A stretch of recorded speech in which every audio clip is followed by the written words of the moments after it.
Regani scheme no hanya hai kifili tumna ni no khoboi kihajak sanmungtui tangsalo hanya hai khorang kotati sauka Sara Bharat Krishi Shramik Union Kendroni o sangbotangni bubak ngino o sala hasini juda juda bakhakse bai baksa Agartala bo khadumani songsalaikhya Tripura Khet Mozur Union Pochim Tripura Jela Committee o salo Rajakhorni melar mat bai nanglajak 17 Juba Bobon bwskangni simi himbotok khlai Agartalani lahar kotor kotor himbotok khlai lebar habanogo thangi paiyo a salo khaduma bo panda songsajakha mothani netarok koksilchaka tabuk kamiam chairogo samungni sep khosori phairokha aboni bagui bialo klai tongmaikha samung tangchanai rok abuni dati dati leriawi songjak budget tai manthai borni rang rok no rnani sanmung rok sanjaka o সংবতাংনি বখাতই আমরা ইতিমধ্যে ভারতবর্ষের কেন্দ্রীয় সরকার budget অধিবেশনে রেগার নামকে পরিবর্তন করে নতুন একটা প্রকল্প এনেছে ভিবিজি রামজি সংক্ষেপে যে নাম এই নাম করে রেগা প্রকল্পের সারা ভারতবর্ষের গরিব মানুষের স্বার্থে রেগা যেভাবে গরিব মানুষের জীবন জীবিকা রক্ষা করার ক্ষেত্রে এই প্রকল্পকে কার্যকরী করে দেশের গরিব মানুষের কল্যাণে যে কাজটা করেছিল বর্তমান কেন্দ্রীয় সরকার সেই রেগা প্রকল্পকে নতুন নামে নতুন প্রকল্প তৈরি করে তারা এবার কেন্দ্রীয় সরকার বাজেট অধিবেশন তারা পাস করার চেষ্টা করছে অধিবেশন থেকে যে বিষয়টা তারা চেষ্টা করছে সারা ভারতবর্ষের রেগা শ্রমিকদের স্বার্থ বিরোধী এবং আমরা যে কথাটা বলতে চাই কেন্দ্রীয় সরকার যে প্রকল্পটার নাম ঘোষণা করেছে ভিবিজি রামজি যে প্রকল্প সংক্ষেপে বলে এই প্রকল্প তারা বলছে ভারতবর্ষের গরিব মানুষের স্বার্থে এই প্রকল্প আমরা জানি যে 2005 সালে তখন কেন্দ্রীয় ইউপিএ সরকার থাকার সময় বামপন্থীদের আন্দোলনের চাপে রেগা প্রকল্প তারা চালু করেছিল এই প্রকল্পে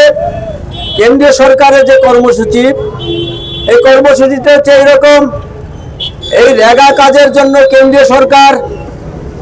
90% টাকা কেন্দ্রীয় সরকার বহন করবে বাকি 10% যে রাজ্যে সেই রাজ্যে তারা বহন করবে আমরা দেখেছি এখন কেন্দ্রীয় সরকার যে প্রকল্পটা চালু করতে চাইছে এই ক্ষেত্রে কেন্দ্রীয় সরকার 60% টাকা কেন্দ্রীয় সরকার বহন করবে বাকি 40% রাজ্যগুলি বহন করবে আরো বলা হয়েছে যে তারা এই প্রকল্পে যে বলছে বছরে 125 দিনের কাজ দেওয়া হবে যদিও 125 দিনের কাজের কথা বলছে তার সাথে সাথে সেই প্রকল্প ক্ষেত্রে বছরে 2 মাস 7 দিন তারা সেই প্রকল্প তারা বন্ধ রাখবে কি কারণে বন্ধ রাখবে শ্রমিকরা খেতে খামারে যারা কাজ করবেন তাদের স্বার্থে রেখে 2 মাস তারা কাজ এই প্রকল্প তারা বন্ধ রাখবে কাজে এই জায়গায় দাঁড়িয়ে আমাদের বক্তব্য হচ্ছে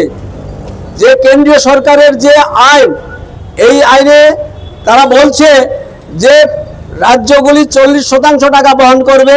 আর 60% কেন্দ্র বহন করবে এই ক্ষেত্রে তাদের সুনির্দিষ্ট তাদের যে দাবি তাদের যে প্রস্তাব এই প্রস্তাবটা হচ্ছে এইরকম রাজ্য সরকারগুলি তাদের সে রেগা প্রকল্পকে যে নামটা করেছে সেই নামটা তারা করার ফলে তারা রাজ্যে রাজ্যে রেগা প্রকল্পটা এই প্রকল্পটাকে চালু করার ক্ষেত্রে রাজ্য থেকে একটা প্রস্তাব আসতে হবে কিন্তু আমরা যে বিষয়টা জানি কেন্দ্রীয় সরকার 2005 সালে যে প্রকল্পটা চালু করেছিল রেগা কোনো রাজ্য থেকে প্রকল্প আসতে হতো না যারা গ্রামের গরিব অংশের মানুষ তাদের যে কাজ এই কাজের দাবিতে রাজ্য সরকারের কাছে যখন এই দাবি জানানো হয় সেই দাবি জানানো 15 দিনের মধ্যে যদি কাজ না দেয় তাহলে বেকার ভাতা দিতে হবে আইনের মধ্যে লিপিবদ্ধ আছে কাজেই এই জায়গায় দাঁড়িয়ে আমরা বলতে চাই কেন্দ্রীয় সরকার যে প্রকল্পটা চালু করতে চাইছে সেই প্রকল্পটা আসলে গ্রামের গরিব অংশের মানুষের স্বার্থ নয়, স্বার্থের পরিপন্থী। এই জায়গায় দাঁড়িয়ে আমাদের দাবি হচ্ছে, আমরা ক্ষেত মজুরের দাবি হচ্ছে, আমাদের বক্তব্য এবং আমাদের দাবি হচ্ছে না, আগে রেগা প্রকল্পকে চালু করতে হবে। ভিবিজি রামজি নামে যে প্রকল্পটা চালু করতে চাইছে কেন্দ্রীয় সরকার, যে সংসদে যে উত্থাপন করেছে, বাতিল করে রেগা প্রকল্পকে পুনরায় চালু করতে হবে। এই দাবি নিয়ে সারা ভারতবর্ষে আমরা আমাদের আজকের অধিবেশন চলাকালীন সারা ভারতবর্ষে আমরা সারা ভারত কৃষি শ্রমিক ইউনিয়ন আমরা তার প্রতিবাদ কর্মসূচি সংগঠিত করছি। সেই প্রতিবাদ কর্মসূচির অঙ্গ হিসাবে আমরা আজকে ত্রিপুরাতেও আমরা ত্রিপুরার যে সমস্ত জায়গার মধ্যে, বিভাগগুলির মধ্যে, মহকুমাগুলির মধ্যে, জেলাগুলির মধ্যে কর্মসূচি সংগঠিত হচ্ছে। কাজেই রাজ্য কেন্দ্র আমরা আগরতলাও পশ্চিম জেলার উদ্যোগে আমরা আজকের এই কর্মসূচি করছি। কাজেই আমরা শ্রম দপ্তরের সামনে গিয়ে আমরা বিক্ষোভ ধর্ণা সংগঠিত করব। তার মধ্যে দিয়ে আজকের জন্য আমাদের এই কর্মসূচি এখানে আমরা সমাপ্ত করব। তার অর্থ এই নয় যে আমাদের কর্মসূচি আজকেই শেষ হয়ে যাবে। যতদিন পর্যন্ত কেন্দ্রীয় সরকার পুনরায় রেগা প্রকল্পকে চালু না করবে, ততদিন পর্যন্ত আমাদের লড়াই সংগ্রাম চালিয়ে রাখবো। এই হচ্ছে আমাদের আজকের এই কর্মসূচির যে মূল বিষয় ছিল। আমার পরিচয় হচ্ছে ত্রিপুরা ক্ষেত মজুর ইউনিয়নের রাজ্য সম্পাদক মণ্ডলীর সদস্য অরুণ কুমার সিং।